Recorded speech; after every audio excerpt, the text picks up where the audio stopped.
Good evening, praise the Lord. Hallelujah. સાધની સલામ. ફરીવાર આપણા ઈશ્વરે, આપણા પ્રભુએ આપણને આ સુંદર સમય આપ્યો છે તેમનું ભજન કરવા માટે નહીં, અને તેમનું સુંદર વચન આપણી પાસે જ જો યહોવાનો હાથ એટલો ટૂંકો થઈ ગયો નથી કે તે બચાવી ન શકે, અને તેમના કાન એવા મંદ થઈ ગયા નથી કે તે સાંભળી ન શકે. Praise the lord, hallelujah. ખરેખર જો તમે આનું જોઈએ તો જેમ સવારમાં આપણે જોયું કે વ્યક્તિ પરિસ્થિતિથી બી જાય છે નહીં, જે એમના જીવનમાં આવતી હોય, જે તે સમસ્યા હોય, બધી બીવડાવતી હોય, એ બધી બાબતો વ્યક્તિઓને ઘણીવાર એવી રીતના ખલાસ કરી નાખે છે કે એ વ્યક્તિ કાં તો ડિપ્રેશનમાં જતી રહે છે, કાં તો મેન્ટલી ડિસઓર્ડર થઈ જાય છે, ઘણીવાર એ આત્મહત્યા કરી લે છે, અને ઘણીવાર એવું બિહેવિયર થઈ જાય કે જે નોર્મલ ના હોય. અને માટે વહાલા મિત્રો, આપણા પ્રશ્નોને આપણા માથા પર ન રાખીએ. હાલેલુયા. આપણા પ્રશ્નોને આપણે માથા પર ન રાખીએ, એનો બોજ પ્રભુને સોંપી દઈએ. પહેલો પિત્તર 5 અને 7 જેમ કહેવામાં આવ્યું છે એમ તમારી સર્વ ચિંતાઓ તેને સોંપી દો. હાલેલુયા. અને બીએ નહીં. પવિત્ર શાસ્ત્રમાં 365 વખત કરતાં પણ વધારે એકવાર લખવામાં આવ્યું છે બીહોમાં. કેમ કે માણસની મનની બીક તેને તોડી નાખે છે, વાંકો કરી દે છે. નીતિવચન પણ કહે છે, તેનું દુઃખ વિશે વાત કરે છે. પણ અત્યારે આપણે જે બાબત તમને કહેવા માંગુ છું કે એનો ભય, બીક, ચિંતા માણસને જાણે એક અંધારી કોતડી મળી જાય છે. જાણે શૈતાનની આ એક એવી યોજના છે કે જેમાં એને વ્યક્તિને ખલાસ કરી નાખે.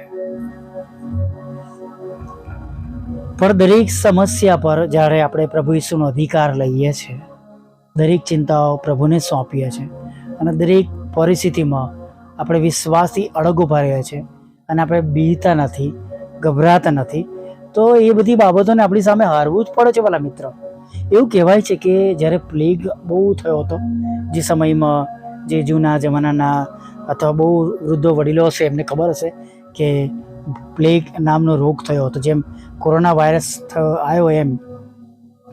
અને એ પ્લેગ નેપોલિયનના ટાઈમની વાત કરું છું. હમણાં જ્યારે 90s જ્યારે થયું એ નહીં કે સુરતમાં ઉંદેડા બહુ મરી ગયા અને એમાંથી જે રોગ થયો એની વાત નથી કરતો હું. પણ એ સમયમાં કે જ્યારે નેપોલિયન તેની સત્તા પર હતો, અને જ્યારે પ્લેગ ઘણા બધા સૈનિકોને થયો, ત્યારે બધા સૈનિકને ઇન્ડિવિજ્યુઅલ વ્યક્તિગત કે છે મળવા માટે ગયો હતો, અને બધાને કહ્યું કે માણસ મનથી બીમાર થાય છે, અને મનથી પહેલાં બીમાર થાય છે, અને મનથી બીમાર થાય છે એટલે શરીરથી બીમાર થાય છે.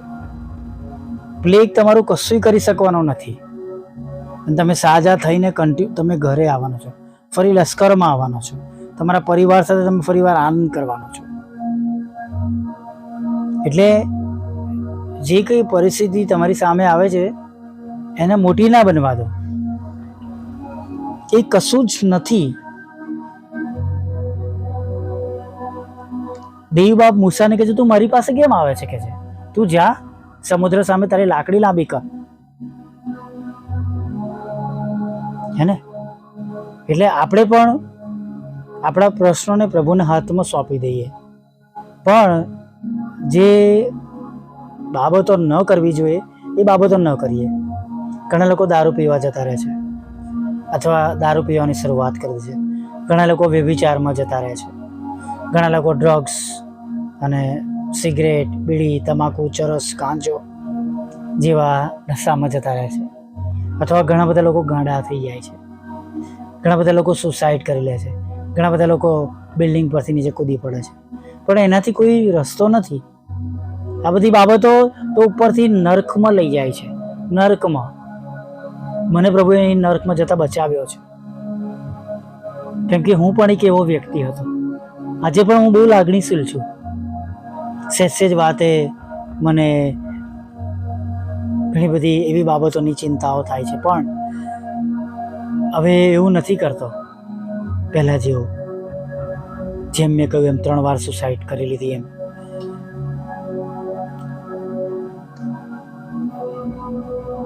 મિત્ર, દરેક સંજોગોમાં, દરેક પરિસ્થિતિમાં આપણા ઈશ્વર બચાવવાનું, છોડાવવાનું જાણે છે.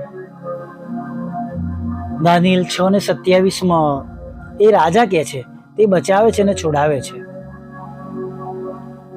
આવા તો કે કોઈ ઈશ્વર નથી જે તે પોતાના ભક્તોને સિંહોના બિલમાંથી છોડાવે છે.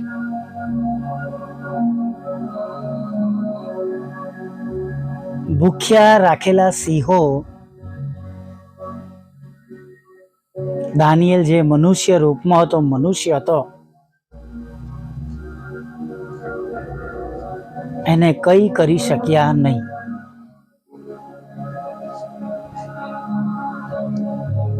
રાઈટ? કંઈ કરી શક્યા નહીં.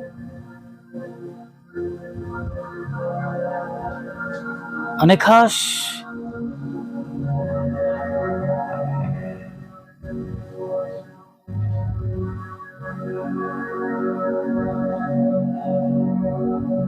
તેમનું જીવન ઈશ્વર સાથે જોડાયેલું હતું.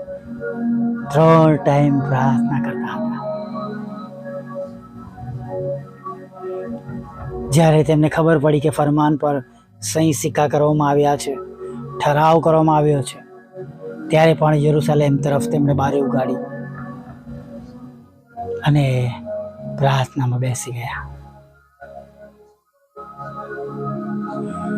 આપણે પણ પ્રાર્થનામાં બેસી જઈએ, આપણું મુખ આપણા ઈશ્વર તરફ રાખીને. ભલે પ્રશ્નો રહ્યા. હું જ્યારે આ રેકોર્ડ કરી રહ્યો છું ત્યારે 3 પ્રશ્નો છે મારી સામે.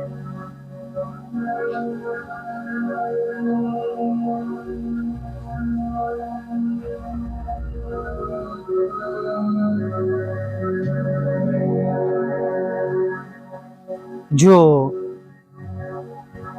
ઈશ્વરની પાસે હું પણ ગયો છું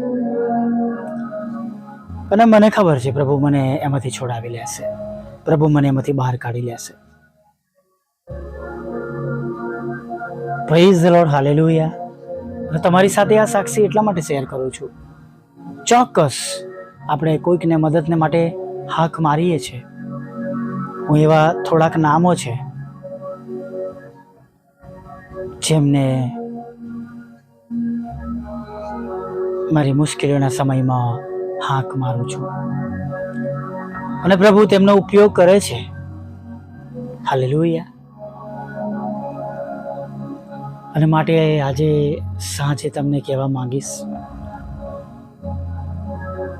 જેમ સવારે કીધું એમ, મને ખબર નથી કે બંને સમયે આ ઓડિયો શા માટે આવ્યો, બલકે હું તમને કહીશ કે હું એવી પરિસ્થિતિમાં નથી કે આજના સવાર અને સાંજનો ઓડિયો રેકોર્ડ કરું. એવા એક તણાવમાંથી પસાર થઈ રહ્યો છું, પણ હું જાણું છું કે પ્રભુ એનો જવાબ બનશે. હાલેલુયા. અને તમારા માટે પણ જો તમે એવી પરિસ્થિતિમાં છો તો પ્રભુ તમારા માટે હમણાં જ અત્યારે જવાબ બનશે. Praise the lord. કેમ કે આપણી પાસે પ્રભુનું વચન છે, જુઓ યહોવાનો હાથ એટલો ટૂંકો થઈ ગયો નથી કે તે બચાવી ન શકે, અને તેમનો કાન એવો મંદ થયો નથી કે તે સાંભળી ના શકે. Praise the lord. પ્રાર્થના કરીએ. વાલા પ્રભુ, અમે તમારી સ્તુતિ કરીએ છીએ અને અમે તમારો પુષ્કળ આભાર માનીએ છીએ. આભાર માનતા માનતા, સ્તુતિ કરતા, આરાધના કરતા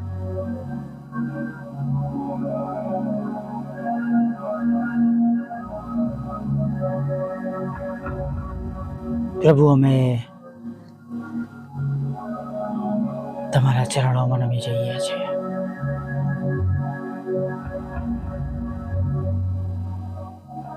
અને પ્રભુ, પ્રાર્થના કરી છે કે જે કોઈ આજે સાંજે દુઃખી છે, હતાશ છે, ચિંતામાં છે, મુશ્કેલીમાં છે, ગભરાયેલા છે, બી ગયા છે, પ્રભુ, એ બધાને અમે તમારી પાસે લાવીએ છીએ. દરેકનો જમણો હાથ પકડીને પ્રભુ તમે તેમને દોરજો, ચલાવજો, બેઠા કરજો, તમારા ઉપરના સામર્થ્યથી ભરી દેજો. અને જે કઈ બાબતો તેમની વિરુદ્ધમાં હોય એ બાબતોનો કંટ્રોલ તમે લેજો. તમે તેમને સંભાળજો, તમે તેમને બચાવજો. અને જે કોઈ એવી બાબતો છે કે તેઓ એકલા પોતે ફેસ નથી કરી શકતા, એ બાબતો ફેસ કરવાના માટે પ્રભુ તમે તેમની સાથે જજો. પવિત્ર આત્મા પિતા પોતે તેમની સાથે જાય, તેમને હિંમત આપે, તેમને બળ આપે, તેમને ટટ્ટાર ઉભા રાખે. પ્રભુ, એવું તમે થવા દેજો. પ્રભુ,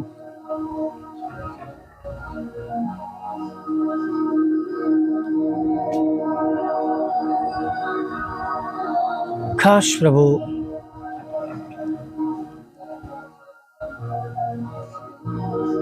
જેમ દિવસે તમે અમારી સંભાળ લીધી, એમ હવે આગળના સમયમાં અમારા બધાની સંભાળ લેજો. દરેકને ખોરાક, વસ્ત્ર, અન્ન, પાણી આપજો. અને ખાસ ફરીવાર પ્રભુ એવા માતા પિતાનો અમે તમારી પાસે લાવીએ છીએ કે જેઓ ચિંતિત છે પોતાના બાળકો માટે. એવા લોકોને તમારી પાસે લાવે છે જેમની જોબ છૂટી ગઈ છે, જેમને પ્રભુ જોબની જરૂર છે. પ્રભુ, એવા લોકોને તમારી પાસે લાવીએ છીએ જેમને લોનની જરૂર છે. એવા લોકોને તમારી પાસે લાવે છે જેમને નાણાંની જરૂર છે. પ્રભુ, એવા લોકોને તમારી પાસે લાવીએ છીએ જેમને તત્કાળ સાજાપણાની જરૂર છે. પ્રભુ, એવા લોકોને તમારી પાસેથી લાવીએ છીએ, એવા લોકોને તમારી પાસે લાવીએ છીએ જેમને દુઃખોમાંથી તત્કાળ બહાર નીકળવાની જરૂર છે. પ્રભુ, એવા લોકોને તમારી પાસે લાવે છે જેમના ઘરોમાં અગણિત સમસ્યાઓ છે અને એ સમસ્યાઓ પ્રભુ પિતા પોતાની રીતે દૂર થઈ શકે એમ નથી. ત્યારે પ્રભુ તમે એ સમસ્યાને બહાર કાઢો, સમસ્યામાંથી તેઓને બહાર કાઢો. તેના માટે તમારી પાસે લાવીએ છીએ.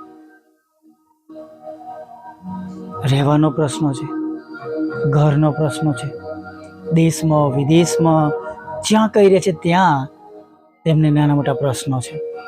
પ્રભુ, વિદેશમાં પણ પ્રભુ તેમને રહેવાનો પ્રશ્ન છે, ખોરાકનો પ્રશ્ન છે, ટ્રાવેલિંગનો પ્રશ્ન છે. આવવા જવા માટે તેમની પાસે ટ્રાન્સપોર્ટેશન નથી. પ્રભુ, વાહનની અગત્યતા છે. પ્રભુ, ઘણા મા બાપો બાળકોના દીકરા દીકરાના લગ્નને માટે ચિંતિત છે. ઘણા લગ્ન જીવનોમાં બાળક ધન નથી માટે ચિંતાઓ છે. ઘણા એવા પરિવારો છે જેમને વિદેશ જવું છે, ભણવા માટે, કુટુંબ સાથે રહેવા માટે, નોકરી કરવા માટે. પ્રભુ, તમે તેમના રસ્તા ખુલ્લા કરો. પ્રભુ, ઘણા બાળકો, યુવાનો અને જોબ કરતા લોકોને પરીક્ષાઓ પાસ થવું છે કે તેમને ગ્રેજ્યુએશન માટે ભણવામાં અને જોબમાં તેનો લાભ થાય. એવા લોકોને પણ તમારી પાસે લાવે છે પ્રભુ કે જેમના પર ખોટા આરોપો છે, આક્ષેપો છે, તેમાંથી તેઓ બહાર નીકળે. પ્રભુ, એવી અમે પ્રાર્થના કરીએ છીએ. પ્રભુ, એવા લોકોને તમારી પાસે લાવીએ છીએ જેઓ નિરાશ થઈ ગયા છે, ડિપ્રેશનમાં આવી ગયા છે, ખરાબ વિચારો આવી રહ્યા છે, નશાઓમાં છે, વ્યભિચારમાં છે.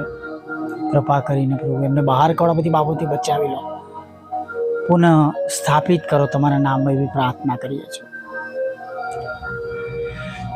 પ્રભુ સાંભળનાર અને હું અને મારી ટીમ પર તમારા હાથમાં સોંપાઈ જઈએ છીએ. અમારા વિશે પણ તમે બધું જ જાણો છો પ્રભુ, અને અમારા માટે પણ તમે ભલું કરજો. બંને બાબતો જે માગી છે એને પૂરી કરજો પ્રભુ. દરેક વૃદ્ધો વડીલોની તમે સંભાળ લેજો, અનાથોની સંભાળ લેજો, વિધવા બહેનોની સંભાળ લેજો, મન બુદ્ધિના લોકો, માનસિક રોગીની, વિકલાંગોની પણ પ્રભુ તમે મુલાકાત લેજો. તેમના દુઃખને દૂર કરજો એવું માંગીએ છીએ. તમારા બાળકોને સ્થિર બનાવજો, પૂછ નહીં પ્રભુ. તમારા બાળકોને ઉછીનું આપનાર બનાવજો, ઉછીનું લેનાર નહીં. તમારા બાળકોને નદીની પાસે રોપેલા ઝાડ જેવા કરજો. હમણાં સુધીમાં થયેલી ભૂલોને માફ કરો, અને પ્રભુ મારી સેવા દ્વારા પ્રભુ હવે તમે હજારો લાખો આત્મા જીતી શકો એવા અમારા કામોને આશીર્વાદિત કરજો. આગળના સમયમાં મારી સાથે રહો, અને ફરી વાર સવારમાં તમારું ભજન કરતી લેવું માગતા પ્રભુ ઈસુમાં આટલું સાંભળો, દેવા માન્ય કરો. આમીન, આમીન, આમીન.